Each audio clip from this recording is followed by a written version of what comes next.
Você já sentiu um arrepio súbito, um pressentimento tão forte que te fez mudar de plano na última hora e depois descobriu que isso te livrou de um grande problema? Aquele frio na barriga que não era medo, mas um aviso. Imagine que por trás desse sinal existe uma presença. Alguém que partiu, mas que não te abandonou. A doutrina espírita, com base nas obras de Allan Kardec, nos fala sobre os espíritos protetores, nossos anjos da guarda. Mas e quando quem está aqui embaixo não acredita em nada disso? O que acontece com essa proteção? A verdade é que os laços do amor verdadeiro são inquebráveis, e a história que vou te contar vai provar que, às vezes, somos salvos por quem nem sabemos que existe. Então, se a proteção é real, por que um espírito se daria ao trabalho de cuidar de alguém que nem acredita na sua existência? A resposta é mais simples e mais profunda do que você imagina. Amor. Amor puro, daquele que não precisa de reconhecimento, que não cobra nada em troca. Pense no amor de uma mãe. Quando ela parte deste mundo, você acha que esse sentimento simplesmente desaparece? No mundo espiritual, segundo os ensinamentos que temos através da mediunidade séria e das obras como o Livro dos Espíritos, esse amor não só permanece, como se torna mais claro, mais compreensivo. O espírito, do outro lado da vida, enxerga a nossa jornada com uma clareza que nós não temos aqui. Ele vê os perigos que são mais do que físicos, vê as armadilhas emocionais, as quedas morais, as tentações que podem nos desviar do caminho. E movido por esse afeto que a morte não conseguiu tocar, ele se coloca ao nosso lado.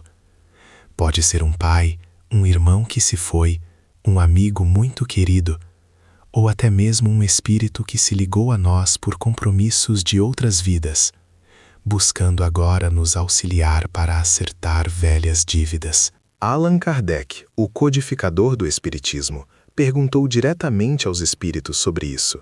E a resposta, registrada na pergunta 489 de O Livro dos Espíritos, é clara. Os espíritos protetores são aqueles que se ligam a um indivíduo por simpatia ou por missão. É uma função de dedicação. E o mais importante, eles agem dentro de uma lei espiritual que respeita acima de tudo o nosso livre-arbítrio. Eles não são feiticeiros para criar uma bolha de proteção mágica ao nosso redor.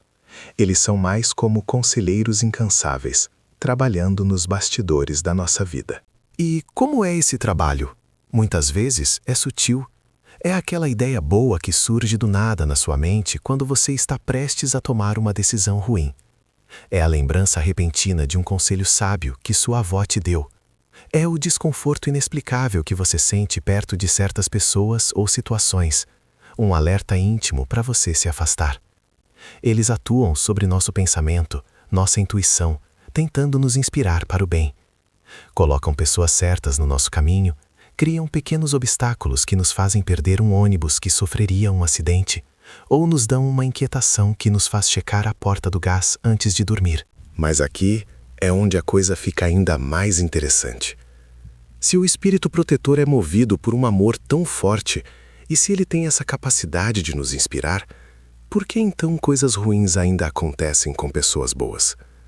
Por que acidentes trágicos, doenças e dores atingem justamente aqueles que parecem ter uma luz especial? Essa é uma das perguntas mais difíceis de responder e toca no cerne da justiça divina. Será que a proteção espiritual é falha? Ou será que existe um plano maior, uma lei de causa e efeito em ação que até mesmo os nossos guardiões mais dedicados precisam respeitar? Essa é a grande questão, que muitas vezes nos deixa confusos e até descrentes.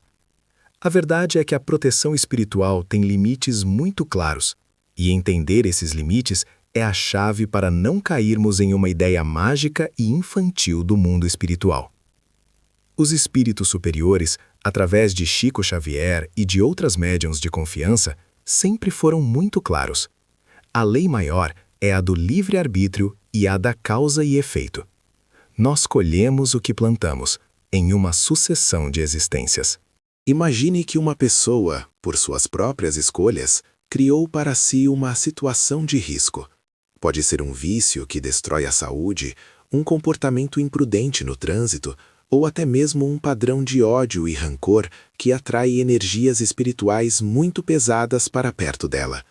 O espírito protetor, por mais amor que tenha, não pode simplesmente apagar as consequências dessas escolhas.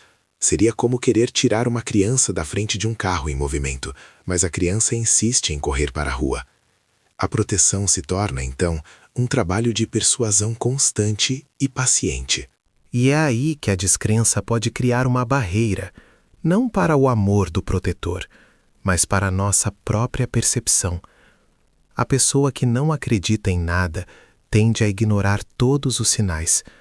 Aquele sonho estranho e vívido com alguém que partiu, dando um conselho específico, é logo esquecido como azar da digestão. A forte intuição para não seguir por um caminho é atribuída ao medo irracional. A sensação de que alguém segurou seu braço quando você estava distraído, prestes a cometer um erro grave, vira apenas um tremor muscular. O espírito protetor está ali, sussurrando, inspirando, tentando criar circunstâncias favoráveis, mas a mente materialista fecha todas as portas para essa comunicação sutil. E isso nos leva a um ponto crucial e pouco falado: a sintonia. A doutrina espírita nos ensina que nos ligamos no plano espiritual pela afinidade de pensamentos e sentimentos. Se uma pessoa vive em um estado constante de ceticismo agressivo, raiva ou negatividade, ela cria uma vibração que, por lei natural, a conecta com espíritos que vibram na mesma frequência. É como sintonizar um rádio em uma estação de estática. A voz do seu protetor, que é de paz e amor, fica abafada nesse ruído. Ele não desiste, mas a comunicação fica tremendamente difícil. Sua ação se restringe a tentativas mais discretas, quase imperceptíveis, de abrir pequenas frestas de luz na escuridão que a própria pessoa escolheu criar ao seu redor. Mas então, se tudo é tão sutil e está sujeito a tantas leis, como podemos ter certeza de que essa proteção existe de fato? Como diferenciar a ação real de um guardião espiritual de uma simples coincidência ou de um desejo do nosso próprio coração? Existem casos, documentados e estudados, que vão muito além da inspiração ou do pressentimento. Casos onde a intervenção foi tão física, tão concreta e tão miraculosa que deixou marcas visíveis e testemunhas perplexas. São essas histórias que nos mostram que, quando as circunstâncias o permitem, o amor do outro lado da vida pode agir de formas que desafiam completamente a nossa compreensão da realidade. É justamente nesses casos extraordinários que encontramos a resposta mais concreta. Histórias como as psicografadas por Chico Xavier, onde um pai desencarnado descrevia com precisão cirúrgica como desviou o carro do filho no momento exato de uma colisão iminente. Ou relatos de pessoas que, em sonho, viram um familiar falecido apontando para um vazamento de gás invisível e, ao acordarem, encontraram o perigo real. O que une todos esses casos? Primeiro, a especificidade absoluta do aviso. Não foi um pressentimento vago, foi uma mensagem clara como um socorro. Segundo, o vínculo afetivo inquestionável. E terceiro, e mais importante, a intervenção aconteceu em um momento onde um desfecho trágico não era uma visão necessária, mas sim um acidente brutal que cortaria uma jornada ainda em andamento. Esses momentos mostram que a proteção opera dentro de uma sabedoria infinita. Ela não impede o sofrimento que nos faz crescer, mas pode interceder diante da fatalidade cega. E o mais bonito de tudo, ela não pede permissão. Age pelo amor, puro e simples. A sua crença não a invalida, mas a sua sintonia com o bem a fortalece. Quando você para de atribuir tudo ao acaso e começa a agradecer por aquela hesitação que te salvou, você não está sendo ingênuo. Estabelece uma parceria. Sintoniza a frequência. E talvez, na próxima vez que aquele frio na espinha ou a voz calma na sua mente surgir, você não ignore. Você vai saber que do outro lado, alguém que te ama muito está torcendo por você, trabalhando por você, provando que os maiores laços são de fato invisíveis.